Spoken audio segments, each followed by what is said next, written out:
नमस्कार, मी पंजाब डेक हवामान अभ्यासक मुक्काम पोस्ट गुगळी धामणगाव तालुका शिरूर जिल्हा परभणी.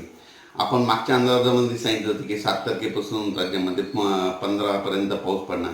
पण परत शेतकऱ्यासाठी अंदाज देत आहे, कारण की राज्यामध्ये आज एक अंदाज सांगत आहे, कारण की सतर्क राहण्यासाठी, कारण की या आता इथून पुढे जे अवकाळी पाऊस येणार आहे त्याच्यामध्ये विजेचं प्रमाण जास्त असणार आहे. म्हणून खास करून परत एकदा अंदाज सतर्क राहण्यासाठी देत आहे. तर सर्व शेतकऱ्याला सांगू इच्छितो, म्हणजे आज आहे 12 मे पासून ते राज्यामध्ये 18 मे पर्यंत राज्यात पुन्हा अवकाळी पाऊस बरसणार आहे आणि ठिकठिकाणी मोठा पाऊस पडणार आहे. सगळ्यात जास्त पश्चिम महाराष्ट्रात पडणार आहे. पश्चिम महाराष्ट्रात, उत्तर महाराष्ट्रात, त्याच्यानंतर मराठवाड्यात देखील पाऊस पडणार आहे. पूर्व विदर्भ आणि पश्चिम विदर्भात थोडाफार कमी पडणार आहे. पण ह्या 3 विभागामध्ये जास्त पाऊस पडणार आहे, म्हणून खास करून आनंदाची बातमी.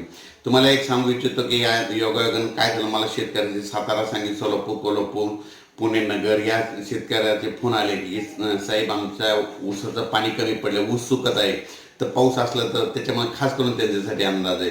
कारण की ऊसावाल्या शेतकऱ्यासाठी खास करून ही आनंदाची बातमी आहे.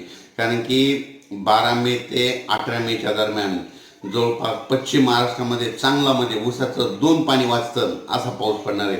म्हणून पश्चिम महाराष्ट्राच्या शेतकऱ्यासाठी आनंदाची. कोकणात देखील खूप पाऊस पडणार, म्हणून त्यांच्यासाठी आनंदाची बातमी. उत्तर महाराष्ट्रात देखील शेतकऱ्यासाठी आनंदाची बातमी, कारण की ऊसासाठी पाणी कमी पडते, त्यांच्यासाठी पाऊस हा चांगला त्यांना निर्णय पाऊस ठरणार आहे, म्हणून हा अंदाज लक्षात येतात. आणि अवघ्या सांगू इच्छितो की उद्या 13 मेला एक मतदानाचा टप्पा आहे.